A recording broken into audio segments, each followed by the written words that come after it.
नमस्कार, good morning all of you. आप सभी का एक बार फिर से स्वागत है अपनी इस ऑनलाइन क्लास में।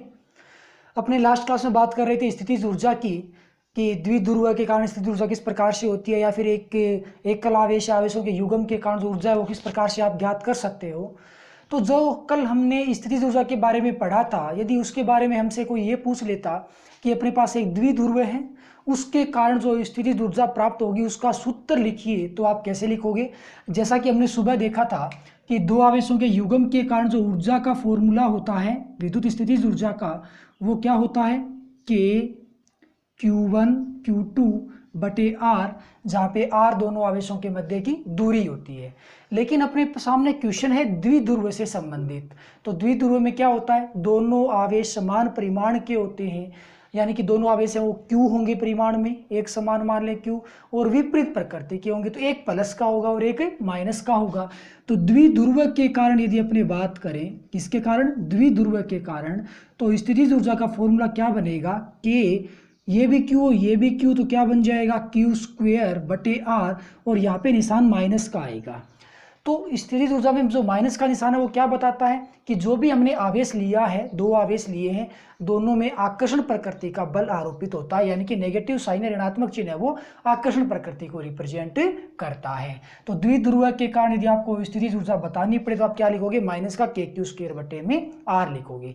चलिए अब अपने पास नेक्स्ट पॉइंट है, नेक्स्ट टॉपिक है कि बाह्य विद्युत क्षेत्र में हम एक द्विध्रुव को रख दें तो उसको हमें रोटेट करना पड़े, घुमाना पड़े वृत्ताकार पथ पे, तो फिर हमें कितना कार्य करना पड़ेगा। तो उसके लिए सपोज दैट अपने पास एक बाह्य विद्युत क्षेत्र है कुछ इस प्रकार से,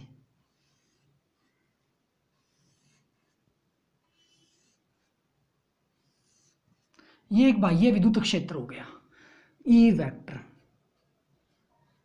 जिसकी डायरेक्शन ये हो गई। अब इस विद्युत क्षेत्र में हम रखेंगे एक द्विध्रुव को, द्विध्रुव सपोज दैट इस प्रकार से रखा हुआ है, ये द्विध्रुव का सेंटर पॉइंट हो गया। यहाँ पे आवेश है सपोज दैट माइनस का Q, और यहाँ इस पॉइंट पे आवेश है प्लस का Q। ऐसा कुछ सिस्टम है। यहाँ पे ये दो आवेश हो गए समान परिमाण के, विपरीत प्रकृति के, द्विध्रुव हो गया। और इस द्विध्रुव की जो कुल लंबाई है या फिर दोनों आवेशों के मध्य की जो कुल दूरी है उसको आप कितना मान लोगे, उसको आप 2a मान लोगे। ठीक है जी। यदि हम इस द्विध्रुव को फ्री छोड़ दें, मुक्त छोड़ दें, तो ये किस प्रकार से रोटेट होगा। इस बल रेखाओं की डायरेक्शन को देख के ये पता चलता है कि इस साइड में कोई धनात्मक आवेश रहा होगा और इस साइड में कोई ऋणात्मक आवेश रहा होगा, तभी तो बल रेखाएं धनात्मक से ऋणात्मक की ओर आएंगी। तो ऐसा कुछ सिस्टम बनेगा, तो ये जो नेगेटिव आवेश है वो पॉजिटिव की ओर आकर्षित होगा, यानी कि इस दिशा में एक बल लगेगा। तो उस बल का मान कितना होगा, यानी कि किसी विद्युत क्षेत्र में जब Q आवेश रखा होता है तो लगने वाले बल का मान कितना होता है, F बराबर होता है Q इंटू E। क्यों, क्योंकि विद्युत क्षेत्र की तीव्रता का फॉर्मूला क्या होता है, F बटे Q। एकांक आवेश पर लगने वाले बल को ही तीव्रता कहते हैं। तो F बराबर क्या बन जाता है, Q इंटू E बन जाता है। लेकिन ये नेगेटिव चार्ज पे है तो ये बन जाएगा एक प्रकार से नेगेटिव, या फिर आप इसको सदिश रूप में भी इस प्रकार से लिख सकते हो। डायरेक्शन आ गई, ओके। अब यहाँ पे क्या आएगा, माइनस का निशान, क्योंकि ये जो बल लगेगा वो विद्युत क्षेत्र की विपरीत दिशा में लगेगा। तो F बराबर माइनस का QE वेक्टर हो गया। और सदिश रूप नहीं लगाते हो तो भी कोई बात नहीं, F बराबर माइनस का QE बना रहेगा। चलो मैं सदिश रूप को यहाँ से हटा देता हूँ एक बार के लिए। तो लगने वाला जो बल है वो F बराबर क्या है, माइनस QE, यानी कि माइनस Q आवेश पे आरोपित हो रहा है। इसी प्रकार से प्लस आवेश पे जो बल लगेगा, ये प्लस आवेश माइनस की ओर आकर्षित होगा, तो बल लगेगा वो कितना लगेगा, F बराबर QE बल लग जाएगा। यानी कि बल के परिमाण आपस में क्या है, समान है। दोनों ही आवेशों पे जो समान परिमाण यानी कि QE परिमाण का बल है वो आरोपित हो रहा है। ऐसा तो काम होगा इसको फ्री छोड़ने पे। अब हमें क्या करना है, हमें इसको रोटेट करना है और घुमाने में किया गया कार्य हमें ज्ञात करना है। एक्चुअल में कार्य कब संपन्न होता है, जब हम कुछ बल लगा रहे हैं किसी वस्तु पे और अपने जिस दिशा में बल लगाते हैं उसके ओपोजिट यदि एक बल लगता है तो हमें कार्य करना पड़ता है, उस बल के विरुद्ध हमें कार्य करना पड़ता है। यदि हम एक दिशा में बल लगा रहे हैं, अपने सामने से कोई भी बल आरोपित नहीं हो रहा है, तो हमें कोई कार्य नहीं करते हैं। एक्चुअल में क्या हुआ कि जब हम इसको फ्री छोड़ेंगे तो ये इस प्रकार से द्विध्रुव है, तो ये इस प्रकार से रोटेट होने लगेगा, कुछ ऐसा सिस्टम होगा। लेकिन हमें कार्य करना है तो हमें इसके ऑपोजिट इसको घुमाना होगा, हमें इसको इस प्रकार से एंटी क्लॉकवाइज रोटेट करवाना है। सपोज दैट ये द्विध्रुव पहले θ1 एंगल बना रहा था विद्युत क्षेत्र के साथ, और रोटेट करने के पश्चात इसने जो एंगल बनाया वो बनाया जी θ2, और कुल मिलाकर के हमने इसको रोटेट कितना किया, dθ रोटेट किया, dθ कोण पे इसको हमने घुमा दिया। पहले इसकी पोजीशन ये थी, रोटेट करेंगे तो धीरे धीरे हम इसको यहाँ तक ले आएंगे। तो पहले तो ये θ1 एंगल बना रहा था, अब ये θ2 एंगल बनाएगा, और कुल मिलाकर के हमने कितना कोण घुमाया, हमने dθ कोण घुमाया। तो इस dθ कोण घुमाने में हमें कितना कार्य करना पड़ा वो हमें ज्ञात करना है। तो एक्चुअल में कैसे ज्ञात होगी, कार्य बराबर क्या होता है, बल इंटू विस्थापन होता है। लेकिन यहाँ पे जो कार्य है वो वर्ताकार पथ के लिए हमें फाइंड आउट करना है, घूर्णन गति के लिए ज्ञात करना है। तो कार्य बराबर होगा बल इंटू विस्थापन के हिसाब से, बल के स्थान पे तो काम आता है बल आघूर्ण, और विस्थापन के स्थान पे काम आता है कोणीय विस्थापन, यानी कि वर्ताकार गति से संबंधित भौतिक राशियां काम आती हैं।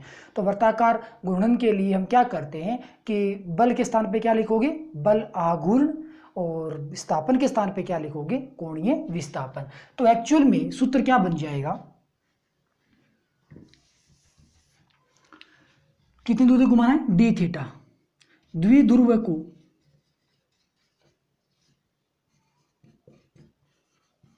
dθ तक विस्थापित करने में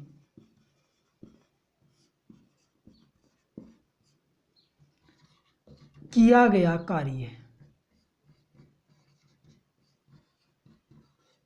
कैसे ज्ञात करोगे, कार्य होता है W, लेकिन विस्थापन अत्यल्प दिया है, dθ दिया है, तो कार्य कितना बनेगा, dW बनेगा। तो dW बराबर क्या होगा, कार्य बराबर होगा बल इंटू विस्थापन, लेकिन बल के स्थान पे बल आघूर्ण आएगा, और विस्थापन यहाँ पे कितना है जी, dθ है। अब तो बल आघूर्ण इसका मान कितना होता है, लेशन नंबर 1 में आपने पढ़ा था कि द्विध्रुव के ऊपर जो बल आघूर्ण आरोपित होता है उसका मान Pe sin θ होता है। तो dW बराबर क्या होगा, Pe sin θ, और क्या बचा, dθ। ऐसा क्यों हुआ, क्योंकि टो का जो मान होता है, जो बल आघूर्ण होता है, वो Pe sin θ होता है। इसके को आपने लेशन नंबर 1 में पढ़ा है। अब इसको आप सोल्व कर लो तो फाइनल आंसर निकल के आएगा। ये तो हमने रोटेट किया है dθ, और यदि इसके स्थान पर अपने कुछ अन्य दूरियां तय करते या कम ज़्यादा घुमाते, मतलब कि θ1 से θ2 तक रोटेट करवा दें, भी हो सकता है हम उसको 10 डिग्री घुमा रहे हैं, हो सकता है 50 डिग्री घुमा रहे हैं, हो सकता है 180 डिग्री घुमा रहे हो, एंगल कितना भी घुमाया जा सकता है। तो कंप्लीट कार्य कितना बनेगा, कंप्लीट कार्य इस dW का समाकलन कर दोगे तो हमें W यानी कि कंप्लीट कार्य प्राप्त हो जाएगा। तो अपने सामने ये जो भी समीकरण है उसका आप समाकलन कर दो, इंटीग्रेशन कर दो, तो dW से क्या बन जाएगा, W बन जाएगा, और सामने वाली राशि है ये है Pe sin θ dθ, और फिर रोटेट कहाँ से कहाँ तक करवाना है, θ1 से रोटेट करवाना है, और कहाँ तक, θ2 तक। तो θ1 से θ2 तक हमें इसको रोटेट करवाना है। इसको आप सोल्व कर लो, आपका फाइनल आंसर निकल के आ जाएगा। तो W बराबर क्या बनेगा, Pe sin θ, Pe को तो मैंने कॉमन ले लिया बाहर, sin θ का इंटीग्रेशन कितना होगा, sin θ का इंटीग्रेशन होता है माइनस का cos θ, और θ1 से θ2 की लिमिट है। तो W बराबर क्या आएगा, माइनस मैंने बाहर ले लिया, लिमिट पुट करोगे थीटा के स्थान पे एक बार θ2 लिखोगे, फिर माइनस का निशान आएगा, फिर थीटा के स्थान पे θ1 लिखोगे। तो कुल मिलाकर के लिमिट पुट करने पर cos θ2 माइनस cos θ1, ये फॉर्मूला निकल के आया। अब माइनस को अंदर मल्टीप्लाई कर लो तो ये क्या बन जाएगा, Pe cos θ1 माइनस cos θ2। ये अपने पास एक फाइनल फॉर्मूला आ चुका है जो कि इसको रोटेट करने में किए गए कार्य को रिप्रेजेंट कर रहा है। अब इसकी बहुत सारी स्थितियां उत्पन्न हो जाती हैं। कैसे कि जरूरी तो नहीं कि द्विध्रुव सबसे पहले ऐसे ही रखा हो सकता है कि इस प्रकार से रखा हुआ हो। यदि द्विध्रुव इस प्रकार से रखा हुआ है तो विद्युत क्षेत्र के साथ कितने डिग्री कोण बनाएगा, ये जो एंगल आपको θ1 नजर आ रहा है जो पहले इस प्रकार से था, इस प्रकार से रख दोगे तो एंगल कितना डिग्री बनेगा, θ1 है वो 0 डिग्री बन जाएगा।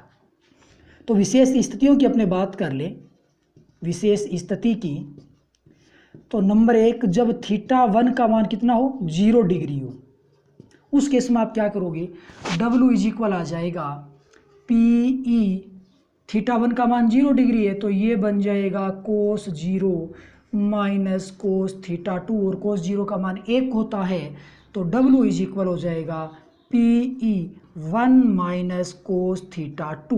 समीकरण नंबर 2, ये समीकरण अपने आप में बहुत ज़्यादा इंपॉर्टेंट है, इसको अपने आगे यूज में लेने वाले हैं। तो इस समीकरण का मतलब क्या होगा कि अपने पास एक द्विध्रुव होगा जो प्रारंभ में विद्युत क्षेत्र के साथ 0 डिग्री कोण बनाता है और उसको हमने किसी एक निश्चित एंगल θ2 या θ तक रोटेट करवाना है, उस केस में अपने पास ये सूत्र बन के तैयार हो जाता है।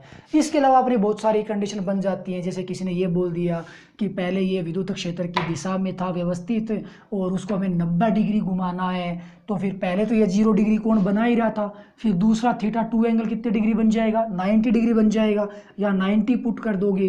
हो सकता है कोई ये बोल दे कि पहले विद्युत क्षेत्र की दिशा में था और लास्ट में उसको हमने 180 डिग्री घुमा दिया तो θ2 का मान 180 बन जाएगा। वो अलग अलग कंडीशन है कि क्वेश्चन किस हिसाब से पूछा गया है, लेकिन आप इस सूत्र को याद रखोगे। कुल मिलाकर के सूत्र तो आपको ये याद रखना है कि W बराबर PE cos θ1 माइनस cos θ2 होता है।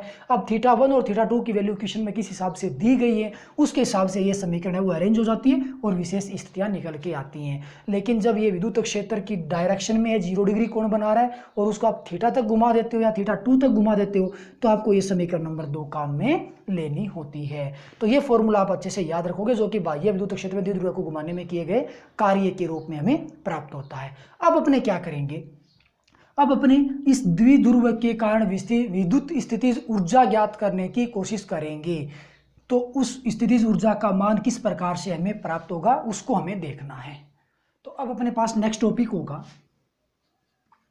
बाह्य विद्युत क्षेत्र में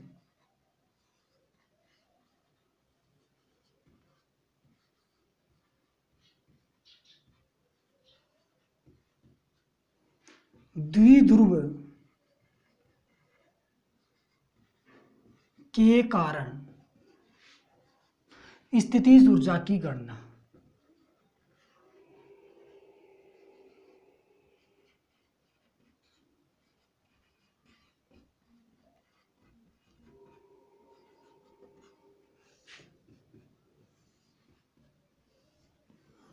ओके, सबसे पहले अपने पास एक बाह्य विद्युत क्षेत्र होगा, उस विद्युत क्षेत्र में द्विध्रुव को लेके आएंगे और स्थितिज ऊर्जा ज्ञात करेंगे।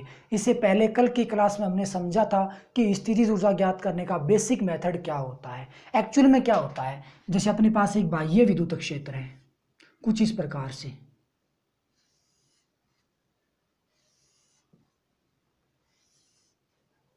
सपोज दैट ये बाह्य विद्युत क्षेत्र हो गया जिसकी डायरेक्शन आपको दिखाई दे रही है।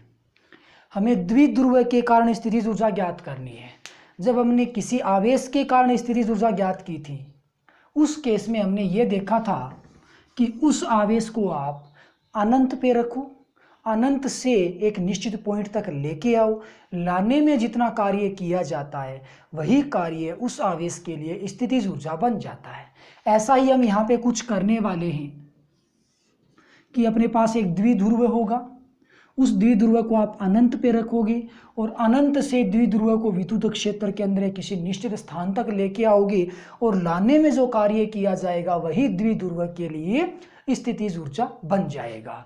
अब जैसे कि अपने पास द्विध्रुव है वो यहाँ रखा मैंने, सपोज दैट कि ये माइनस का Q आवेश है और ये प्लस का Q आवेश है, तो ये द्विध्रुव हो गया, रख दिया कहाँ पे, अनंत पे, और लेके कहाँ आना है, विद्युत क्षेत्र के अंदर लेके आना है। लेकिन एक बात का आप ध्यान रखोगे कि अनंत पे जो द्विध्रुव रखा हुआ है वो इस प्रकार से रखा होना चाहिए कि द्विध्रुव के लिए जो द्विध्रुव आघूर्ण होता है P वेक्टर और एक जो विद्युत क्षेत्र होता है E वेक्टर, ये दोनों एक ही दिशा में होने चाहिए।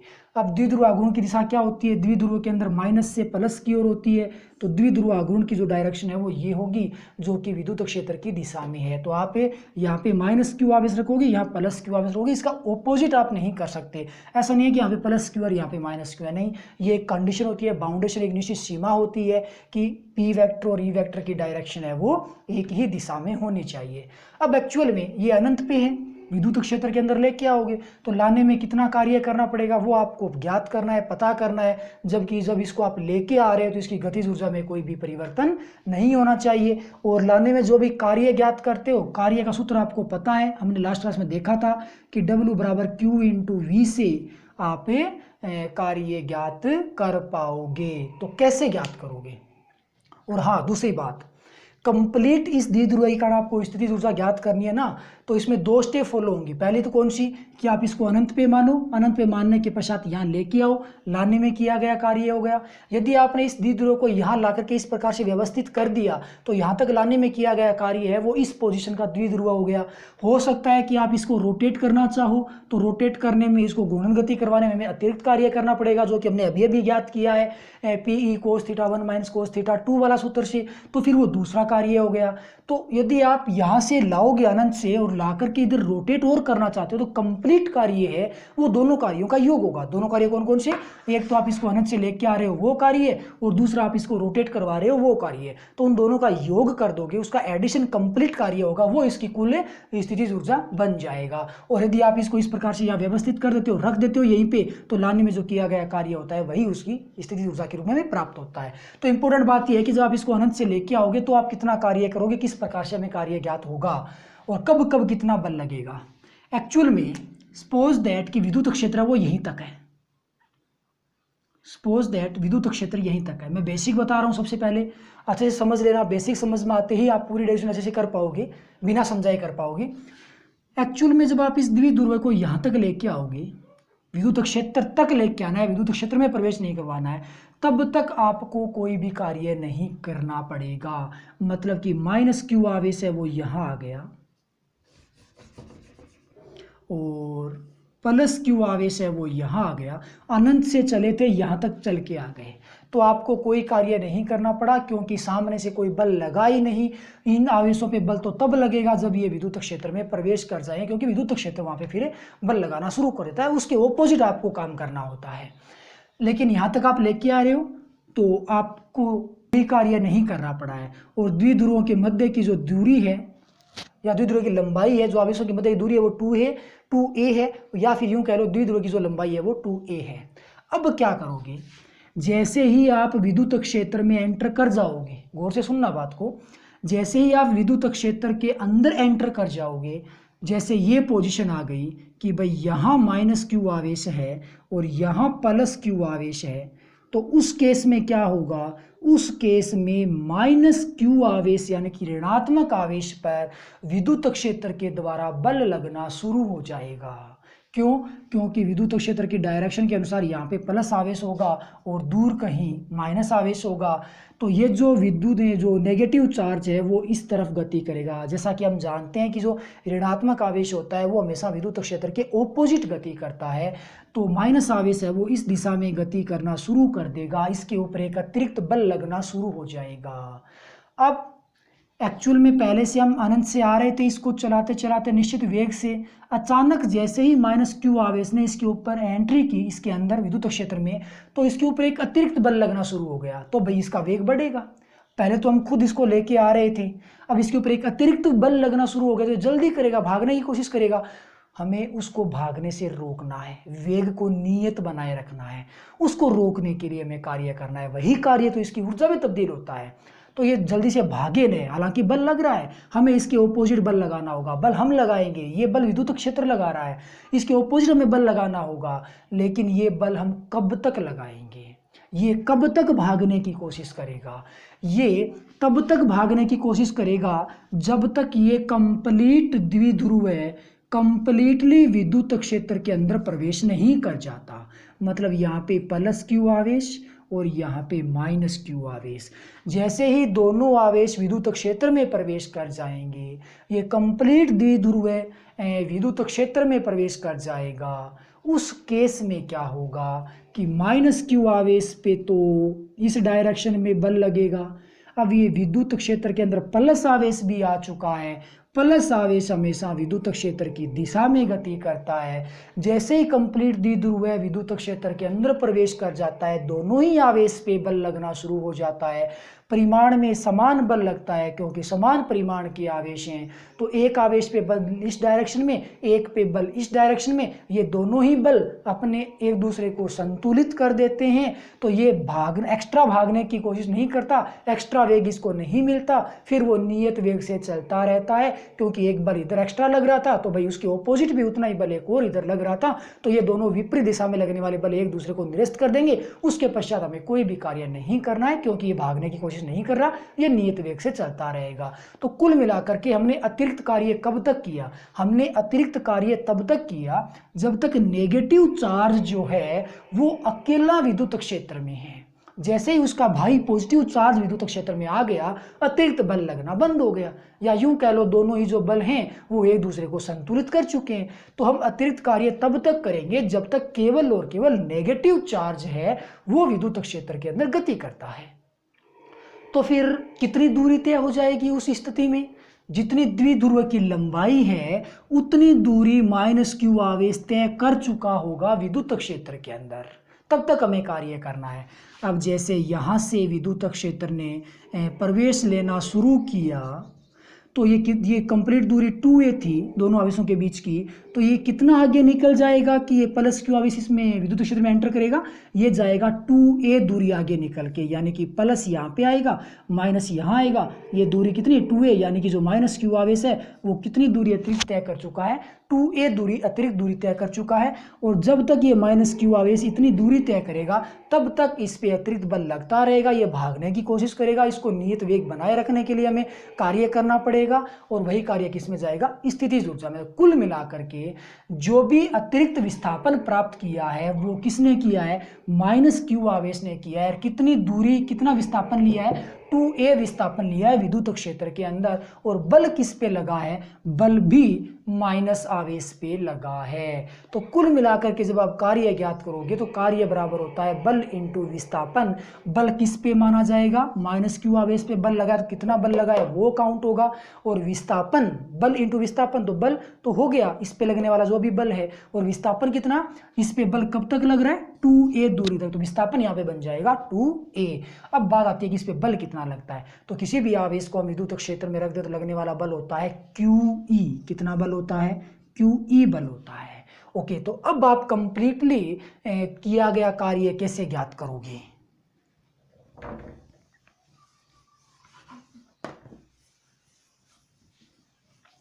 तो अपने पास कंडीशन कुछ ऐसी थी कि ये एक निश्चित डायरेक्शन में विद्युत क्षेत्र है, इस प्रकार से विद्युत क्षेत्र की डायरेक्शन ये हो गई है। द्विध्रुव को आप अनंत से लेके आओगे, सपोज दैट आप द्विध्रुव को यहाँ तक लेके आ चुके हो। ये +q आवेश है और ये -q आवेश है। जब आप इसको द्विध्रुव के अंदर ले आओगे और इसके बीच की दूरी 2a है तो इस डायरेक्शन में एक बल लगेगा जिसका मान QE होगा, और इस डायरेक्शन में भी एक बल लगेगा जिसका मान भी, परिमाण भी कितना होगा? QE होगा। यानी कि समान परिमाण के दो बल लगने वाले हैं, -q पे भी QE और +q पे भी QE बल लगने वाला है। तो अब आप क्या करोगे? अनंत से द्विध्रुव को विद्युत क्षेत्र में लाने में किया गया कार्य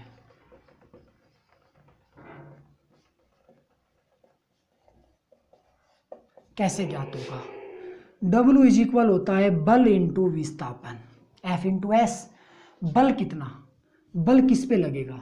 -q आवेश, -q आवेश पर आरोपित बल इंटू क्या? बल इंटू विस्थापन, -q आवेश द्वारा तय अतिरिक्त विस्थापन, अतिरिक्त विस्थापन। अब इसको आप सोल्व कर लो तो W इज इक्वल क्या होगा? -q आवेश पे बल परिमाण देखना है हमें, तो कितना होगा? F बराबर Q इंटू E होगा। साथ में विस्थापन कितना होगा? विस्थापन होगा 2a, इतना इसका विस्थापन बन जाएगा। अब ये तो परिमाण हो गया आवेश का। लेकिन ये आवेश है वो माइनस चार्ज पे लग रहा है, तो यहाँ पे माइनस चार्ज पे बल लग रहा है, तो यहाँ पे बन जाएगा बल कंप्लीट माइनस का QE। QE तो केवल इसका परिमाण है, लेकिन कंप्लीट बल की बात करो तो कितना होगा, माइनस का QE बल इस पे आरोपित होगा। ओके, अब इसको आप सोल्व कर लो। तो सोल्व कैसे करोगे, W इज इक्वल होगा 2AQ। क्या होता है, इस द्विध्रुव के लिए द्विध्रुव आघूर्ण होता है, द्विध्रुव आघूर्ण P बराबर क्या होता है 2AQ, यानी कि किसी भी एक आवेश का परिमाण इंटू दोनों आवेशों के बीच की कुल दूरी का गुणनफल। तो ये हो जाएगा माइनस का 2AQ के स्थान पे क्या लिख दिया, P लिख दिया, और क्या बचा, E बचा। तो ये जी पहला कार्य निकल के आ गया। कौन सा कार्य है, जब हम द्विध्रुव को अनंत पे रखे हुए थे और विद्युत क्षेत्र के अंदर लेके आए तो लाने में किया गया कार्य आ गया। अब हम इसको यहाँ रखेंगे नहीं, हम इसको रोटेट करवाएंगे। तो घूर्णन गति में द्विध्रुव की घूर्णन गति में